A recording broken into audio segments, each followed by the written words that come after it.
Happy Friday, everybody. Is it the 13th? Is it Friday the 13th? It feels like it. It doesn't it? Like Yeah. a lot of weird things going on. Take off. Oh, that's what it is. Close.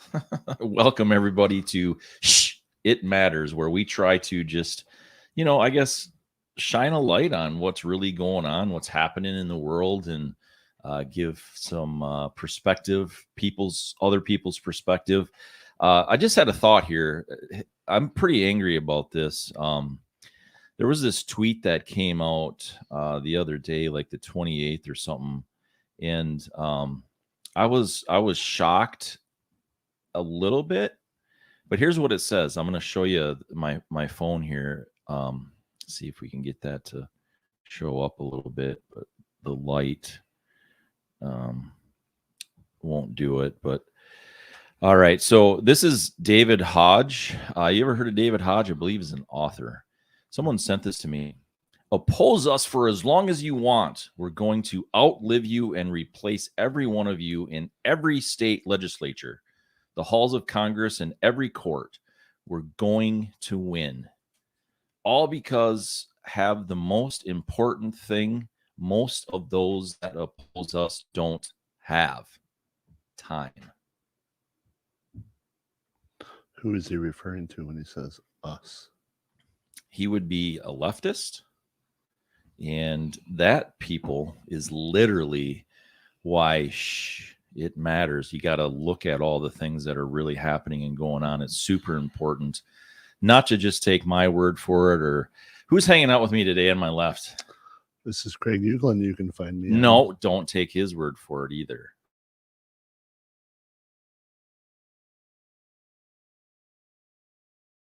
We just decided we're the only two here today again, but it's important to do this just simply even for our own benefit, to look through this kind of stuff and really what's happening and what it might mean and how it navigates the life in the world. And when we have a tweet like that's infuriating to me, because it is he's again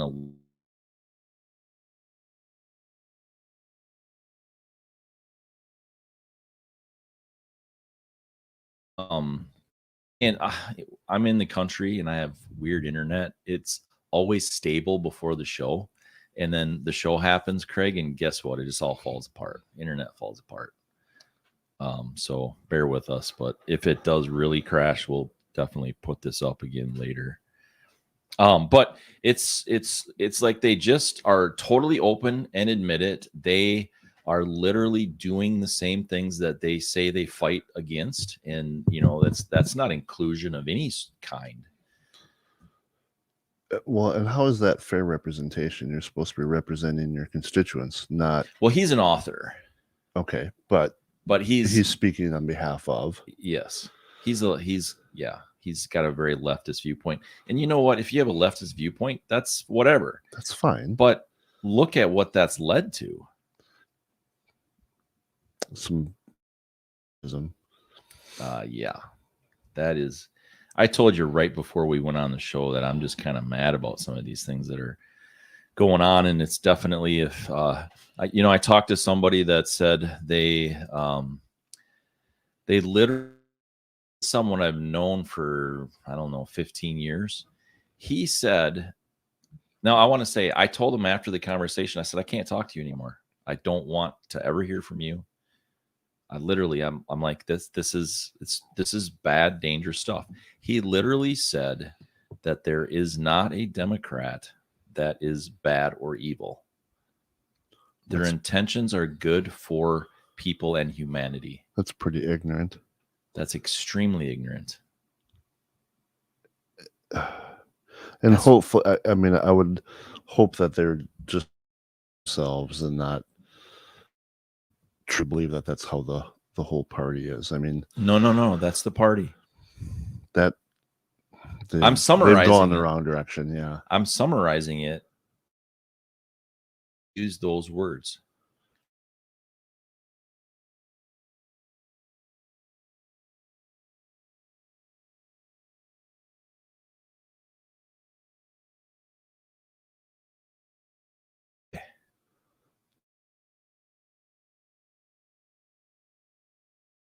like that.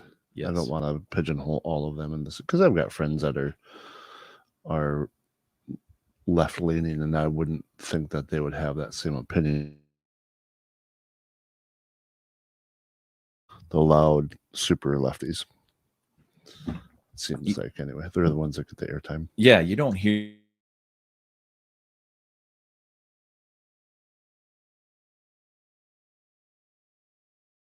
literally come out and say, hey, yeah, our tribe sucks right now.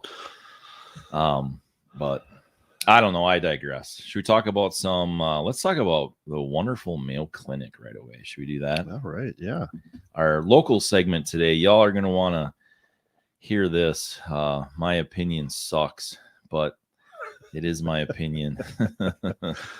Mayo Clinic announces it will offer staff a day of thanks for all the hard work they have done in support of our patients during the pandemic. Those of you who are not fired, wait, that's not in the article. Not yet.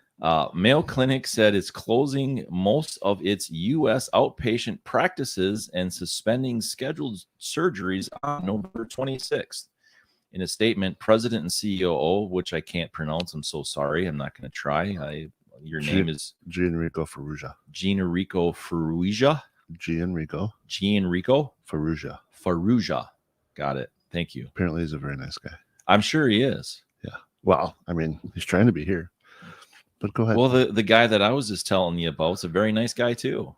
He just doesn't think that Republicans are humans. We'll get back to that. So, throughout the COVID-19 pandemic, Mayo Clinic has remained strong and resilient thanks to the hard work and dedication of our staff. They come to work each day to provide compassionate care to our patients. We recognize that the duration of the COVID-19 pandemic has taken an emotional and physical toll on staff.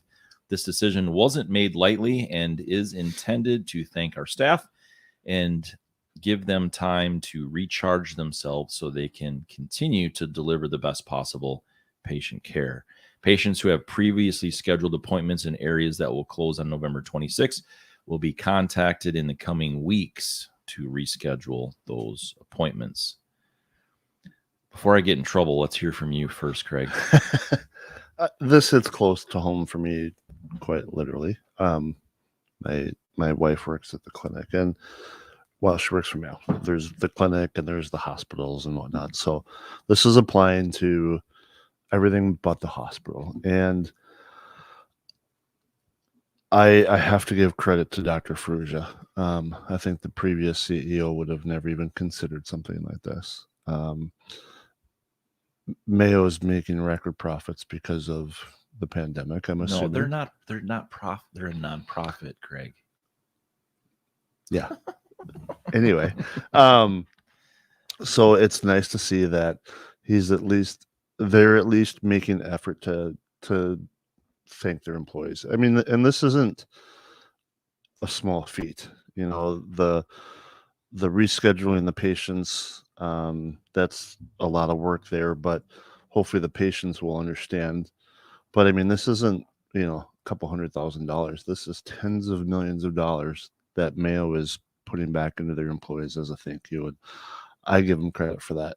In the scheme of things, it's not quite a drop in the bucket. It's a fair amount of change, but they're at least making an effort. And reading the comments on social media is really disheartening. It is, because you always have naysayers, and well, what about the people that have to work at the hospital? So the background is basically anything that would be outpatient. If you were going to go in on Friday after Thanksgiving and have a quick procedure and be in over the weekend or whatever, those are being postponed so that basically non-critical employees can be home.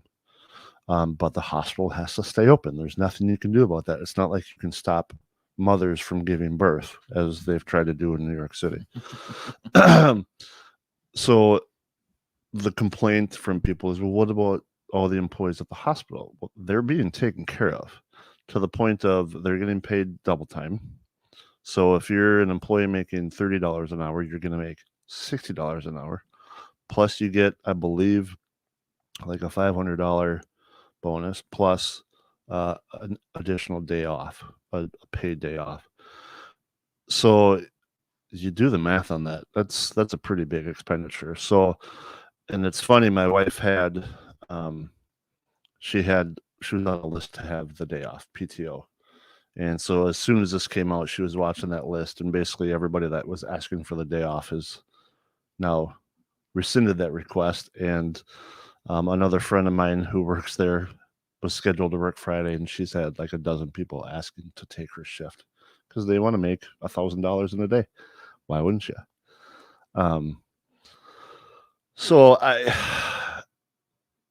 I really appreciate the effort that Mayo is doing on this, and it's not just Rochester. This is Phoenix and Jacksonville as well. So it's, I mean, you're talking 50,000-60,000 employees that either they're going to get a paid day off or they're going to get a paid day off plus double time. One of the articles said that there's just in Rochester alone over 30,000 direct mail employees. Yep. Yeah, that's wow. Yeah, it's crazy the impact that they have. So just do the math on that. We're talking like $40 to $60 million. Rough math. Thinking about what average employees make. So the flip side of that is probably where you're going to lead is, is this we're sorry about what's about to happen. This is a sleight of hand. I don't know. That sleight of hand for my wife's paycheck is going to be awfully nice. So look, I'm not arguing the good part of that for sure. Yeah. I won't do that. I'm trying to be optimistic. Yeah, for sure. But you cannot have it both ways. And I know where you're going to go with the vaccine requirements. And this is unprecedented for Mayo Clinic to do this. Oh, absolutely. Employees. It's fantastic. Yes. And maybe they did things like this 40, 50, 60 years ago, but I haven't heard of this in the last 20 years. Yeah, I don't since I've had ties to the clinic.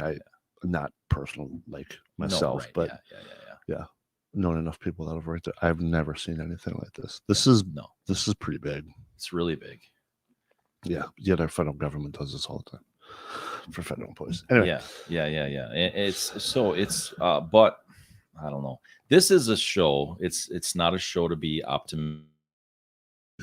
opinionated. I mean, trying to be. Let's just be honest. So let me circle back.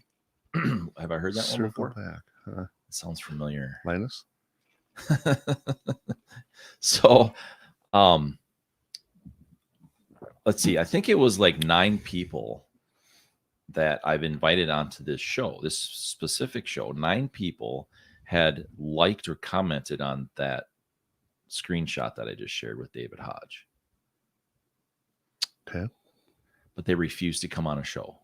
They refused to like give their why. They refuse to say, well, wait, I'm a human. I don't bother you at all. Mm-hmm. I don't think the way you do. Why is that not okay?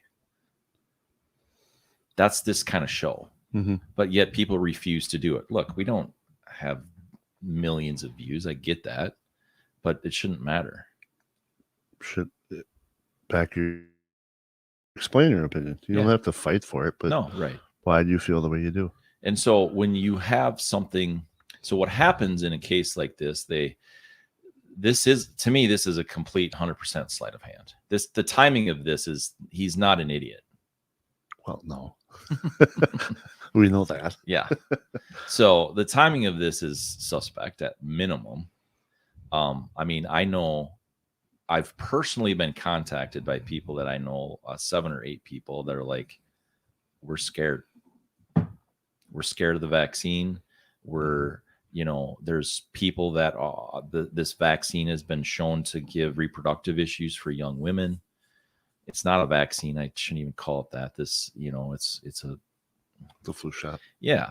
And, so it's like, you can't do that to people. You just can't. And giving them a day off doesn't make that okay. I think it's I would like to think it's 2 separate things. And the reason I say that is... Nothing is 2 separate things. I know. I get it. If you want to do a show on thought and perspective, we can be optimistic as heck. That's not what this show is. It's for opinion for sure. Yeah. But it's also to be real. Right. And what's coming down the line is the requirements for having to have the vaccine, unless you have a specific medical reason or a religious Who gets objection. who gets to decide that medical reason and that religious reason? A doctor, What or doctor? the A Mayo Clinic doctor, or Right. can you go talk to Dr. Scott Jensen in the Twin Cities? right. Well, and the tough thing that I wonder how they're going to enforce is they've said the religious objection. Well, who's to say how strongly you believe in the religious objection? That's an objective opinion, and they've always had. No, it's a subjective opinion, not an objective Sorry, opinion. yes. Yeah. And they've always had kind of scapegoats to not get the flu shot, because Mayo wants all their employees to get the flu shot, but there's always a way around it, and there's been a way around the vaccine. If you don't want to take the vaccine, you got to do an hour class and yada yada yada. And my understanding is that's going away. But I think that Mayo's hands being forced because of the president's requirement for anybody that provides services for Medicaid and Medicare, which Mayo does. So I think Mayo is being forced to do this.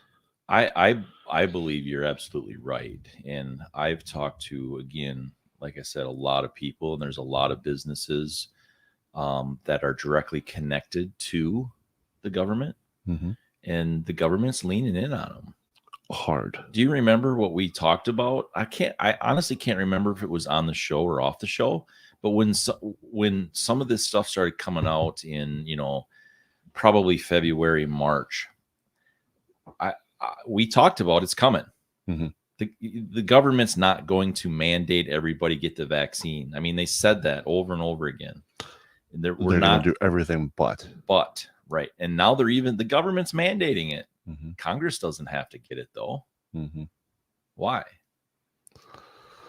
Good question. What's good for the goose? Yeah. And so that's what this thing with the clinic, they're tied to the government very tightly.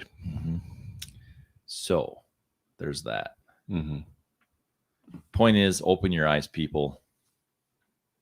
Do what you need to do. It's best for you and your family. I know people, young people that are, family, and I'm not going to say who, but they're really worried about not being able to have kids or because of the vaccine, and and they might choose to get fired, and that's good because it's a choice to do. The tough part of, and I'm proud of people that feel that they need to stand up for what they believe in. The problem with that, unfortunately, is, okay, you're blackballed from the Mayo Clinic. You walk into any other hospital and they're going to have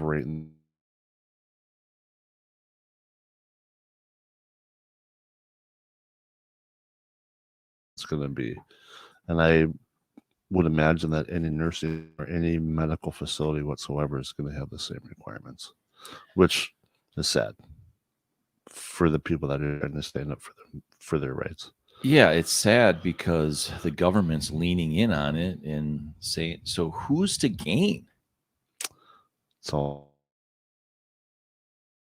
power and money, but which is kind of who's pulling those things. It's not rabbit hole, but it's not the president who is pulling the strings on this. Follow the money. It'll be very interesting to see the financial reports of Big Pharma after this year and what they were last year compared to years prior. Well, there was something. They are making billions of dollars. Yeah. Billions. On who? On all of us. Taxpayers. Absolutely. Whether you get the jab or not. Whether you get it or not. Tests, vaccines, booster shots, masks, everything. Yep. Shareholders. Which, that's kind of why I'm a little bit, I don't want to say protective, but I defend the Mayo Clinic. They've made my life livable, and they aren't responsible to shareholders. So I think there's a little bit of an arm's distance from that stuff. But, yeah. seeing the comments and people just bash and bash and bash and bash. And I'm like, if it wasn't for Mayo Clinic, we would be just another small farm town. And there's nothing wrong with a small farm town, but we wouldn't be who we are. What made the Mayo Clinic, though? Not The controlling power, employees. not controlling power by some outside entity. The nurses and the nuns and the nurses. Absolutely. Not just the nurses, all the medical professionals. Yeah. But the employees. But not the government. Absolutely not. Why did they become successful? Because the government in our country is supposed to get out of the way and let you do your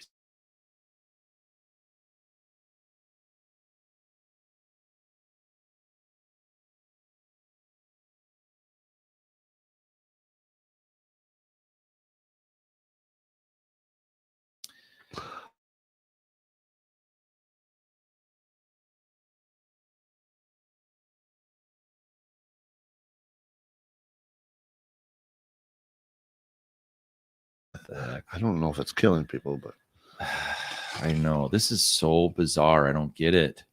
It works so good until we do this. I'm not even kidding. Elon has his finger on your button. Nah, Elon, I think he would probably agree with a lot of this because he literally moved his company and spent hundreds of millions to do it so that he didn't have the government.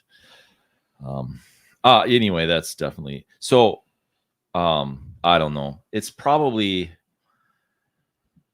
one of those things, though, that's probably more of a dead issue at this point for in reality in society, that we're literally not going to be able to decide for ourselves what we can and cannot do.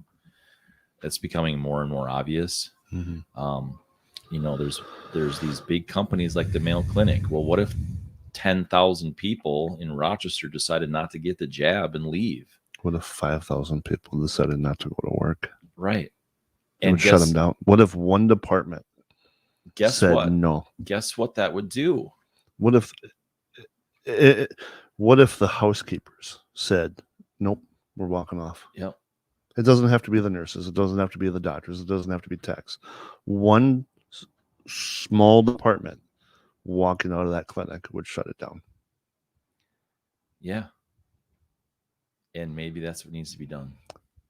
I'm not going to advocate for that, but what's it going to take? Peaceful protest. Absolutely. People making, I don't mean like rioting or anything, but if you just say, I'm not going to do this, this is not right. This isn't right. No matter what. It's not a vax thing at all. It's not a vax thing. It's the force. Right. That's what this is about. That's what's dangerous. It's never just, well, it's just the vaccine. It's just the poke. It's just, it's never that. Never, ever. How come we can't see that? My parents' lifetime was just with all that stuff crap happening. I've talked to people that personally that were in the Holocaust. I've sat at a table with them. Mm-hmm. This is how it starts. Control. I don't know. It's upsetting to me. Yeah. It's scary. And I just wish people would take a step back. But there's so many people that are just, they're sucked in and they've got their blinders on of this is what we have to do. This is what we have to do. And they refuse to take a step back and even consider that there's other motivation to this. And I said this and I posted about it, even put it in a comment. Okay, I remember in my lifetime when they said smoking is fine. Doctors promote it. Well, they promote it, but doctors are smoking in the patient rooms. Yes. In my lifetime. Mm-hmm. So you're going to tell me that now they have the science figured out? No, I'm not buying it. Yeah. And I could asbestos. I could go on and on. I mean, right. There's all kinds of things that the science. The science is evolving. Yes. And I love the memes of scientists will push whatever they're being paid to research. And the thing for me is that we have to understand there are no I'm going absolutes. to get a lot of flack for that one. But yeah, I think we have the wrong story pulled up here too for our next story. I was just looking. What bothers me with that is that any medical professional that opposes this is being silenced. And well, they're just conspiracy theorists or whatever. But listen to them and think, subjectively think about what they're saying. Just be remotely open-minded to hear others' opinions, but they won't listen to others' opinions if it doesn't follow theirs. What was that guy? He's going around and he called a Rand Paul and people who think like him and are trying to look at this objectively a flat earther. Yes. Do you remember hearing about that? I do, and it's a horrible comparison. He has what's not only is it horrible, but that's the conspiracy theory that people are thinking that not only is it horrible, like Rand Paul's a medical doctor. He went to school and then he shifted to what? Politics. Well, he did shift to politics, but I don't know his background. So yeah, he's a medical, like he went to medical school. Mm-hmm. He knows how to look at this stuff. He knows how to study it. His dad was also a medical professional. Right. Well, Dr. Carson, former presidential candidate. Right. They're all saying to these people who aren't doctors, he's not a doctor. He's never been to medical school, and he's bashing all this stuff. Mm-hmm. He has no idea. Right.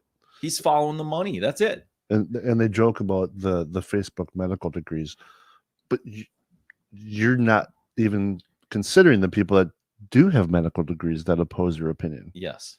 But you're bashing me because I have a different opinion. But yeah, it's wrong. Yeah. It's super, super wrong. I meant to send an updated version of this article, but I didn't. Apparently, I did that wrong. So let's go to entertainment because that's just a little bit more fun. I wasn't going to say it at the end of last week's episode. We never once talked about COVID last week. Yeah. I didn't want to jinx it. So yeah. We covered it this week. We did. Made up for it. Yeah, we did make up for it. But and isn't that a good point though? So Norway just too came out and said this is no more dangerous than the flu. Yeah, and there was another European country as well. Sweden was looking at something similar, I think. I think it was more of an Eastern Bloc European country. Said, "No, we're done." Yeah, and that's what we need to do. Nah, we're done. Mm-hmm.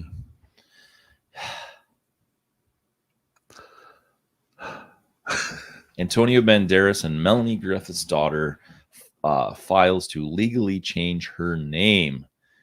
Spicy.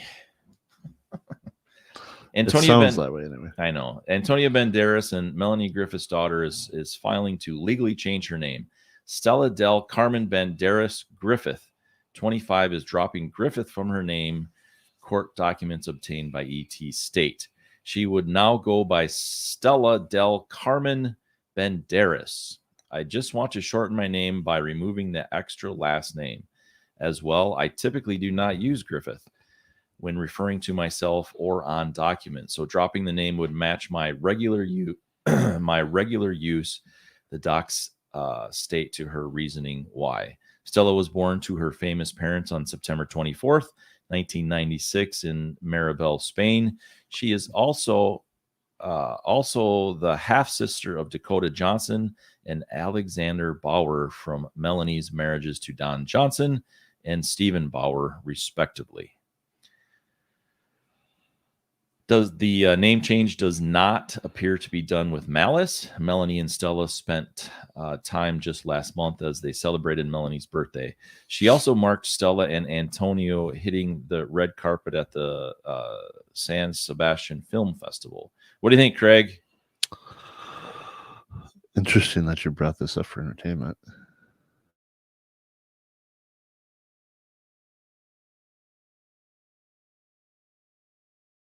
Okay.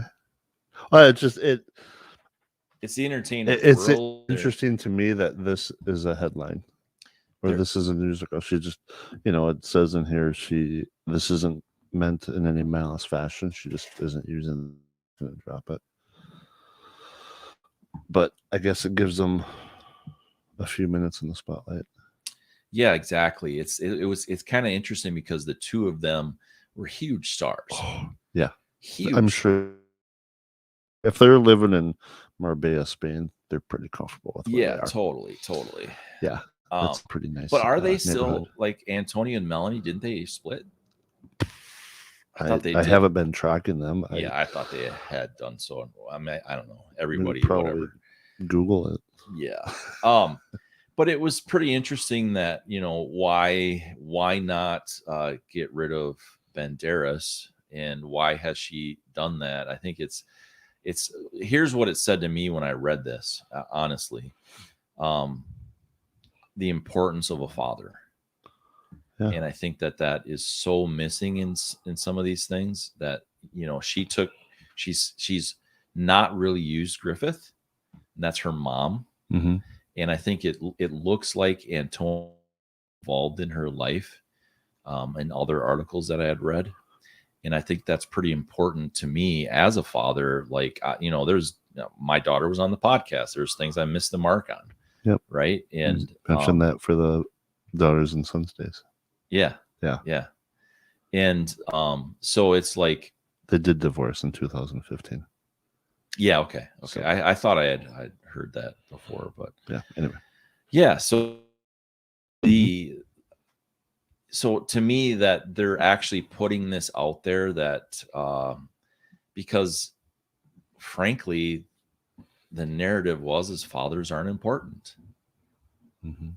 And I think that's fantastic that this is actually in the news. Like, this says, I think, to a lot of people, hopefully a lot of fathers that have zero contact with their kids. I can't, I wasn't a great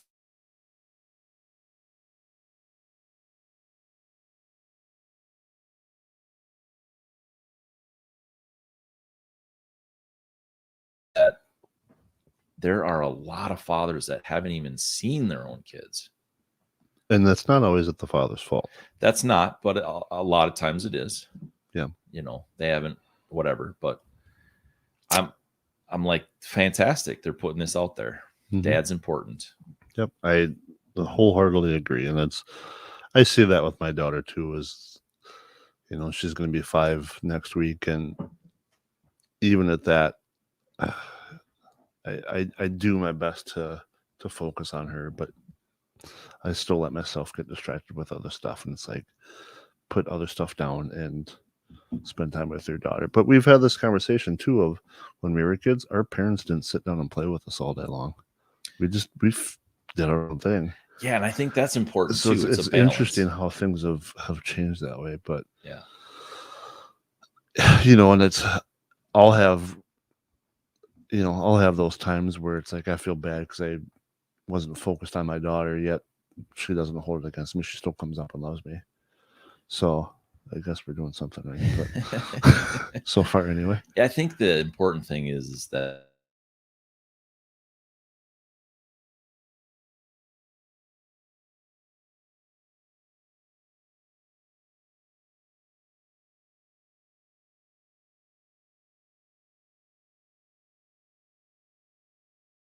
yeah. And we can go down that wormhole of hyphenated names and how that works and whatnot. But yeah. So in the entertainment industry, where they're trying to generally publish that more or less family isn't important most of the time, I thought that was pretty interesting. I thought that was good, especially from a father's perspective. Yeah. But so, yeah. And Banderas is a little bit more sexy. Well, yeah. Ask any woman that, Shannon. Yeah. Producers over here like, don't talk to me. I mean, if you want to stand out in the crowd, Banderas is going to stick out a lot more than Griffith. For sure. At least over here. Yeah, for sure. Yeah. Good stuff. Yeah. I just that showed some encouragement to me. Mm-hmm. Costco, Nike, FedEx, they're all warning there's more inflation set to hit consumers as holidays approach. Shipping bottlenecks that have led to rising freight costs are cooking up a holiday headache for U.S. retailers. Woo! Oh, wait, no, that's not good. No. Costco this week joined the long list of retailers sounding the alarm about escalating shipping prices and the accompanying supply chain issues. The warehouse retailer, which had a similar cautionary tone in May, was joined by the athletic wear giant Nike, who does not have their stuff made by people in China. Oh, wait a minute. Is it a different company? LeBron's not making it. Oh, yeah, that's right. I don't think those kids are. I don't think those employees, children, are getting pay raises because of COVID. No, I don't think they're not so. getting a day off. Just a hunch. Yeah. Okay. Yeah. So I'm gonna say this: the cost to ship containers overseas has soared in recent months. Getting a 40-foot container from Shanghai to New York cost about $2,000 a year and a half ago, just before the COVID pandemic. Now it runs $16,000. It's a pretty big jump. You know, I can instantly solve that shipping container issue. Really? Yes. How's that? Let's start making stuff here again. Well, that's a pretty good way to do it. Might be okay. I don't think it's going to save any money. You know what's even better? What's that? We're stop buying all the crap. We literally have proof that the United States is like much better at environmental control stuff. It's green's important. Yes, it's being forced on us, but the other I've countries been to China, and they're not green at all. No. Like you can't and breathe. It's not just China anymore. No, it's India and Southeast Asia. I don't know. I don't mean to be hyperbolic about that and make too much fun of it. But I know. But the problem for me here is that you can't accuse, things costing too much here when they also have the issues and the problems and the green stuff and all those things. You can't have it both ways. Right. And that's what people don't look at. Just like this issue here, there's a lot of things that have been put into place that have made it impossible for the right things to happen. Mm-hmm. Handcuffs the whole way. And it's guess where the handcuffs are? In the United States, not in China. Absolutely. So I am by no means a logistics specialist, but you look at high level, and let's use tennis shoes. So how many boxes of tennis shoes can you fit in a shipping container? Tens of thousands. And you're going, so take tens of thousands of, say you have 10,000, I don't have any idea. Say you have 10,000 shoes in a freight container. And you have to spread out $2,000 divided by 10,000 or $16,000 divided by 10,000. It's not that much of an increase.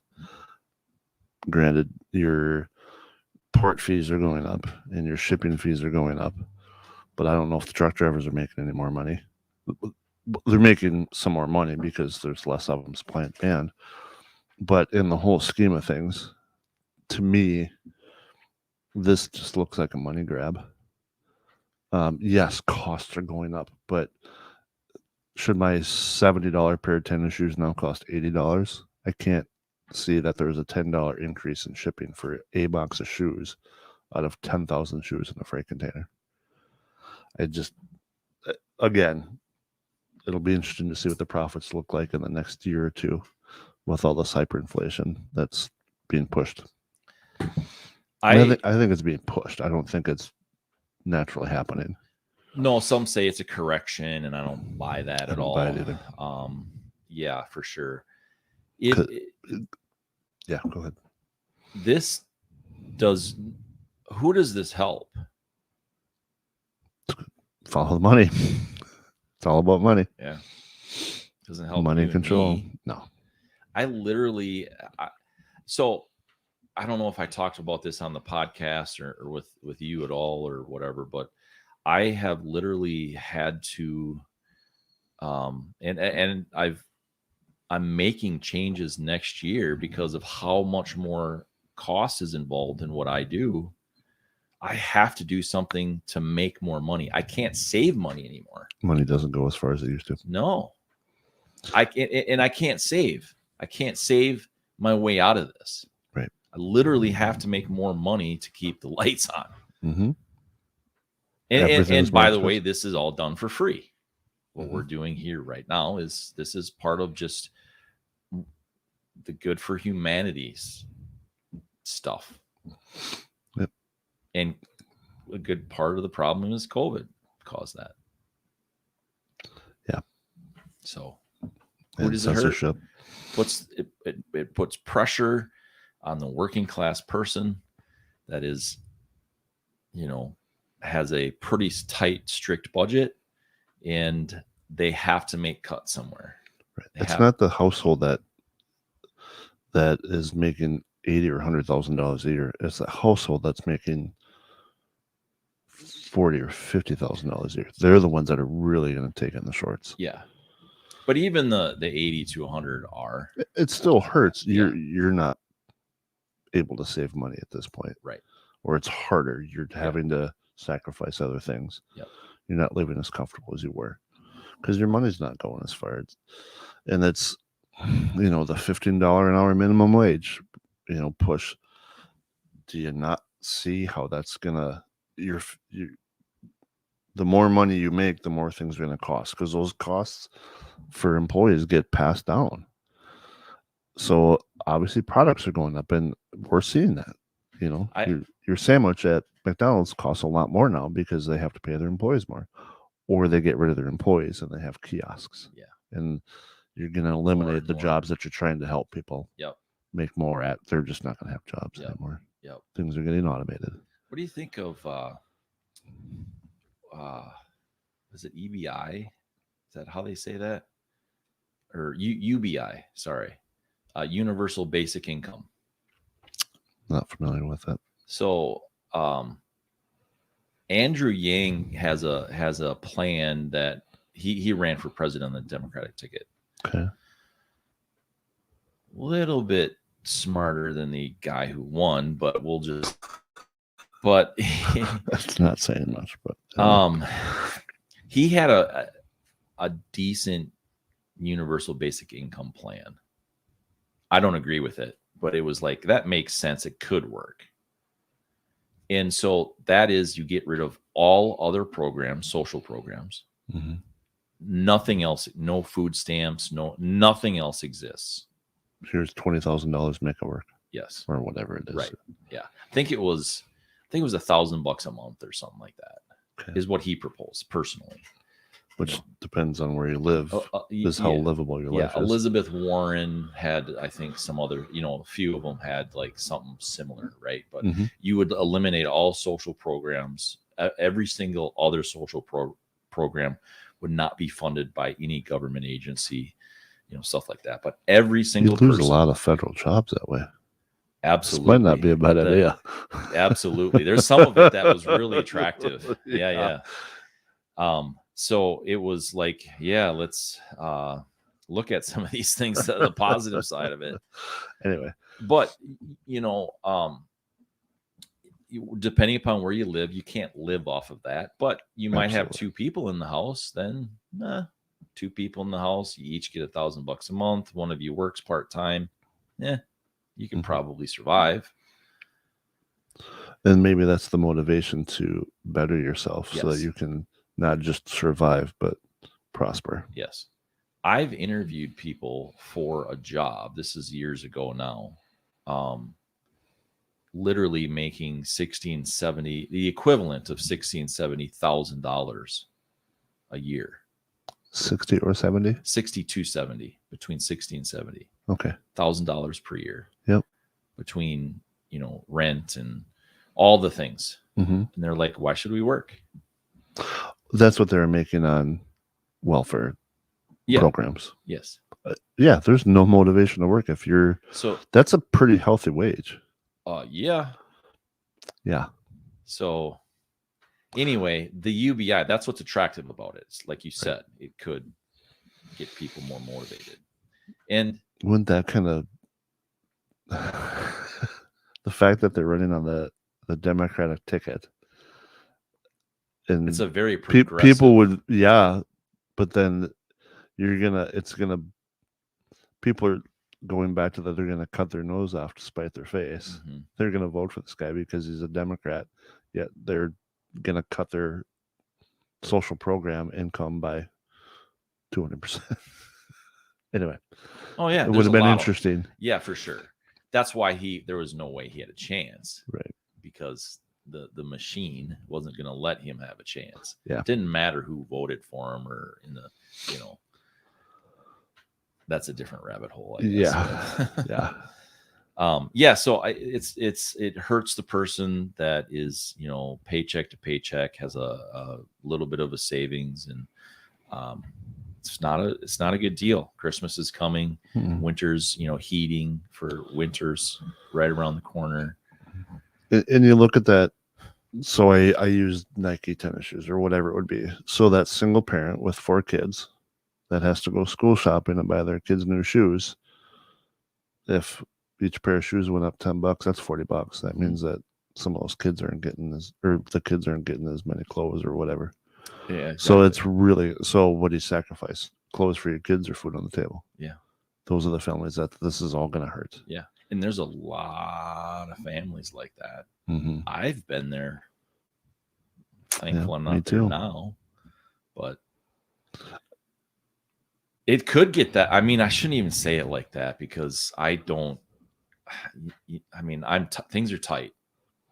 Things are tight. Mm-hmm. They are, but they aren't. I mean, you look at what people are spending right now because they've gotten all these stimulus checks. I mean, our economy was doing really well, all things considered, because people were getting $1,000 here, $1,000 here, or $4,000 here and $4,000 there, and they're dumping that back into the economy. People were buying stuff. That's why you couldn't find.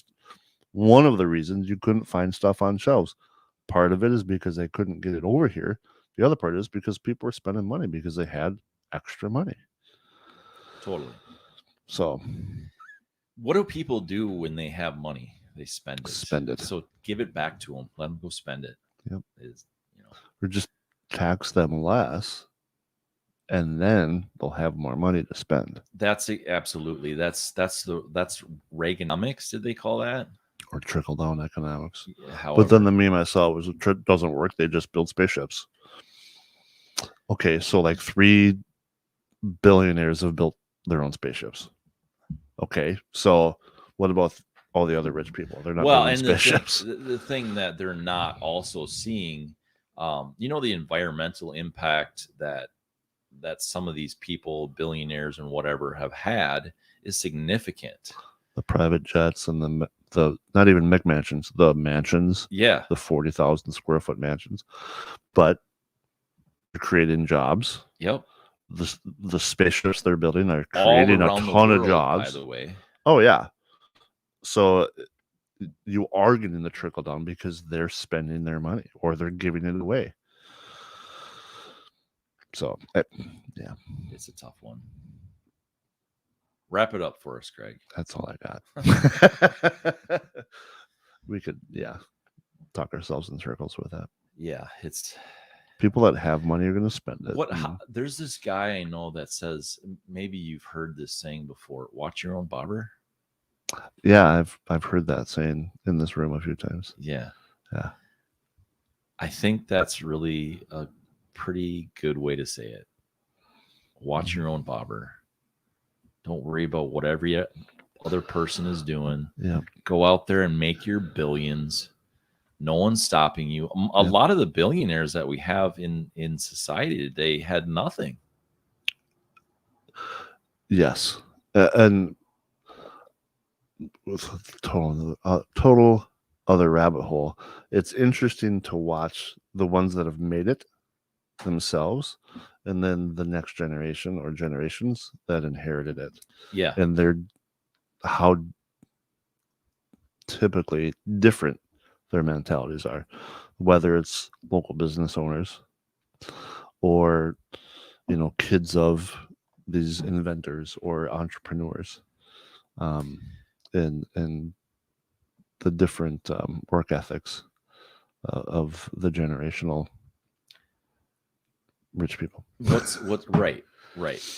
But and what's also interesting is we hear about the billionaires like um Elon Musk and Jeff Bezos and Bill Gates, and we hear about those billionaires all the time because they're the billionaires, right? But Yeah. there's a lot of billionaires out there, There's a lot of billionaires, and you don't ever hear about them, right? and what they're doing. They might not be building spaceships; it might be worse. Yeah. So who knows? Yeah, it's a good week, Craig. Pesky Russians. Anyway, it's Trump's fault. It's always Trump's fault. See y'all next week. Where can we find you, Craig? You can find me on Facebook, Instagram, and here. All right. Peace out.